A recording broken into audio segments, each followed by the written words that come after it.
Welcome back to KPReacts, your home of internet reactions, and today we are reacting to the top mega projects that are happening across the world. Now, I love these type of stuff. I love these construction type videos. They're amazing. It's just great to see what engineering and architecture and technology can build, and who would have thought like 100 years ago this stuff would have been possible, and who knows what will be possible in the future. So let's check out these mega projects. Recent advances in digital technology and construction engineering have made it possible for countries to initiate I want to go to the bigger Burj, and never more been. complex projects. We went looking for the largest and most exciting mega projects that are currently under construction. Oh, that looks like Qatar. I love these renders that they do, the digital renders. They look We'll so take sick. you on a tour to see Japan's high-tech maglev train, which holds the world speed record of 603 Jeez. kilometers an hour. The largest green city being built in the Middle East, Wow. and China's ambitious project that covers over 60 countries. Before we explore these mega projects, please take a moment to like this video and subscribe to Top Luxury. Check them Let out us if you know haven't in the already. comments below Great videos which on their mega channel. project you enjoyed the most. And let me know which one of these you enjoyed the most in the comments. Shinkansen mega project. Chuo Shinkansen. I'm going to try and say all the names of all these Japan is one of the projects. world's most developed countries, known for its innovation. Today, Is the this most Japan? efficient Yeah. way to move around Japan is by train. Their train system is simply one of the best in the world. Alongside a great safety record, Jeez, look they at are that. always punctual. That as looks well like as such a comfortable to badass. ride That in. train looks so To have bad. such a network is impressive. In a good way. Considering It means most of so the good in a country bad is way. covered by mountain ranges. Japan is also a pioneer when it comes to high-speed trains. This thing is rapid. As it recovered from the devastation of Do you know what always confuses me about those high-speed trains? Like, from a distance, they never look like they're going that fast. And as it gets closer, you're like, oh, geez. And it just powers the past. Second World War, it came up with its first high-speed train network in 1964. The first line was built to connect two Wow. of Japan's most important cities, Tokyo and Osaka. Shinkansen is the word used to describe bullet trains in Japan, and it literally Mount means Fuji. new trunk line.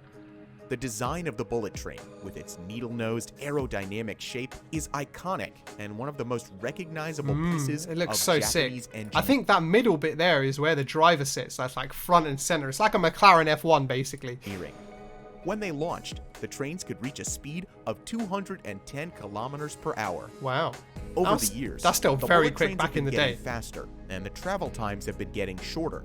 A 350-kilometer trip from Tokyo to Nagoya using a bullet train currently just takes an hour and 20 minutes. Wow. However, that's not fast enough for a country where time is everything.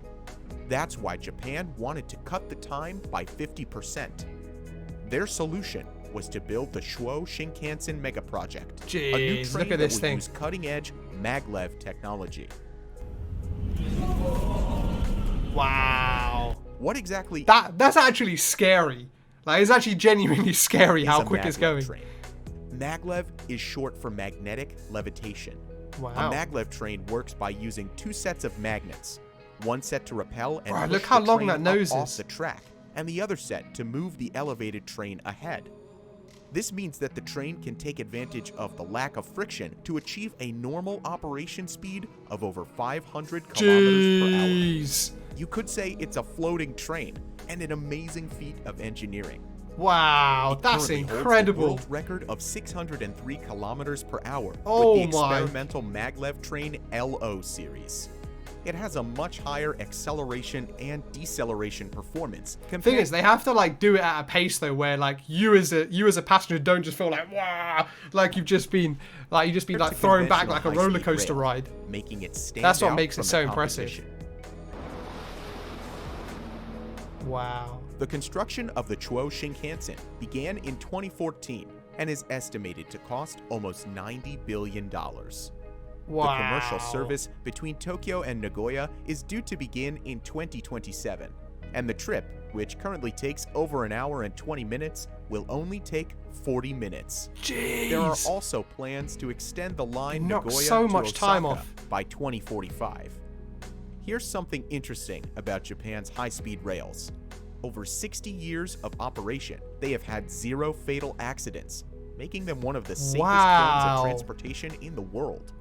The new maglev train service. I wonder whether as they build these though, they'll make them automated, so that they don't even need drivers. That's, I guess, when it start getting really interesting. To maintain that spotless record. That's something to look forward to if you plan to mad. visit Japan. Bro, look at that train. That makes you want to travel on the train, basically. The Lusail City mega project. Lusail City. Where's this? Hong Kong, maybe? Singapore? Or China? The Lusail City mega project is found in Qatar, a small desert country. But why do these American channels call these things so stupid? It's Qatar. In the Arab Peninsula, with a population of less than 3 million people. Wow. The harsh climatic conditions forced the nation to seek other ways of sustaining itself.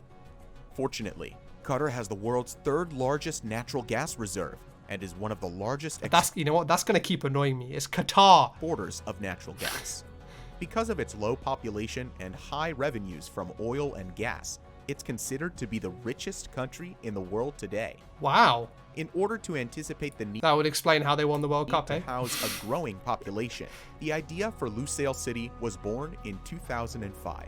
Bruh, these Donnies are building a whole city. The city is 23 kilometers from the capital, Doha, and is designed to house almost 500,000 people. Although the idea was there since 2005, the project really took off in 2010 when Qatar won the rights to host the 2022 FIFA World Cup.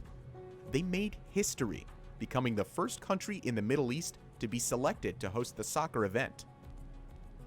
Lusail City is a futuristic project. Tell me there's no corruption involved in that choice.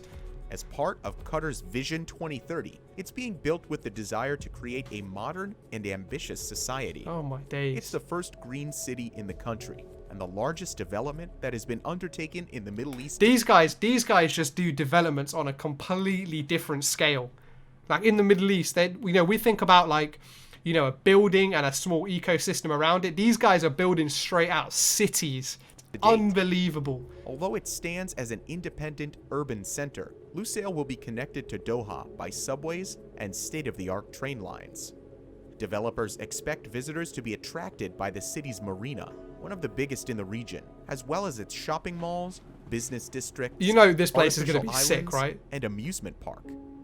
It will also have... It's got to have an amusement park. It's got to have a theme park. All of these places have to have theme parks. That's the best bit. Residential buildings, hospitals, schools, wow, that looks cool.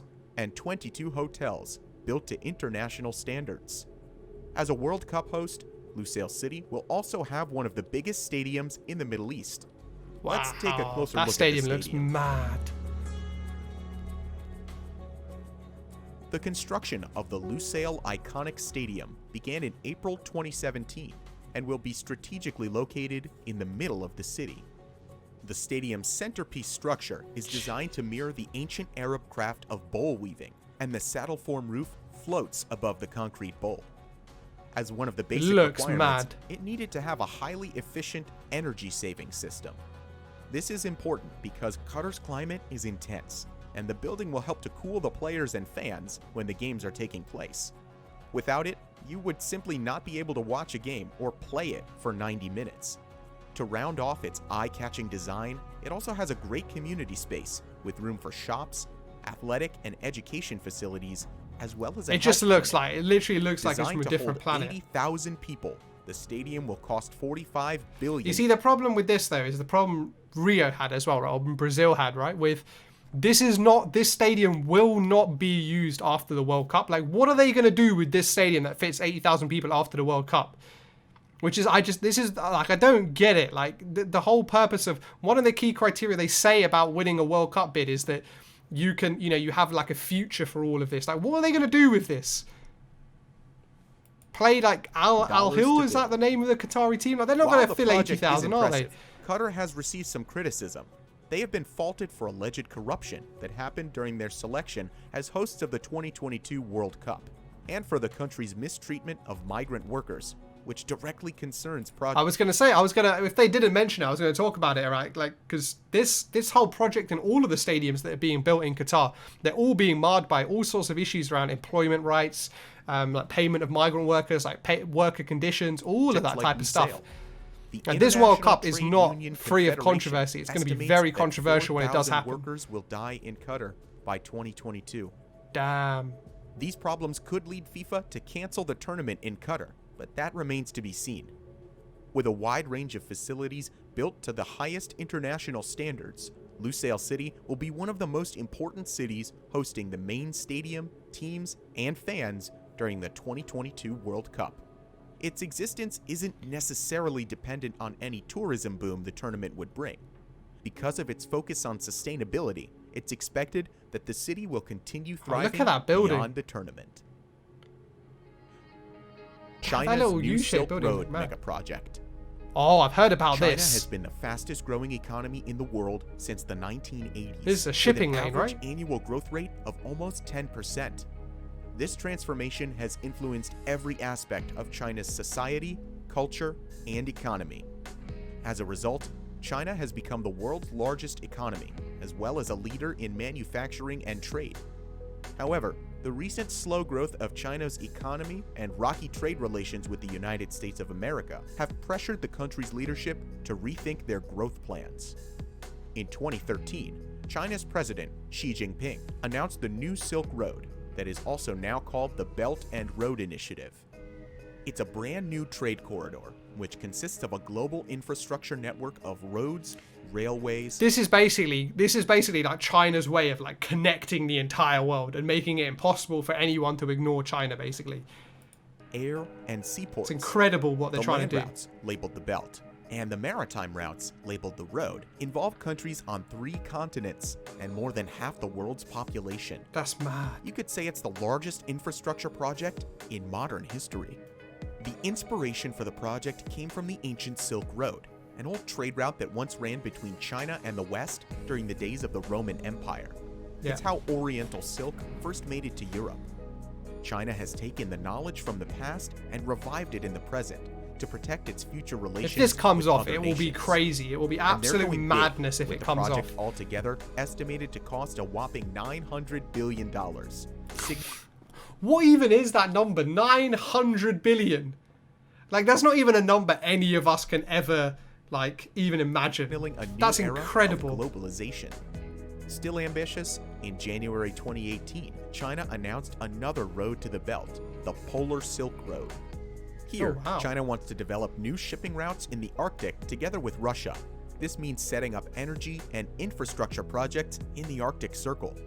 This can't end well. China and Russia However, creating Arctic something where resource no one else extraction can go. remains difficult and expensive due to the harsh climate, limited infrastructure, and distance to manufacturing centers. Wow. Despite the project's ambition, the chilly conditions there might hold back its progress. Which project was the most impressive for you? The fact that anyone gets any kind of work done in the Arctic is incredible. Like, it's so cold and so uninhabitable. It's Let us incredible. know in the comments below. If you enjoy our content, remember to Jeez. press the like. That's mad.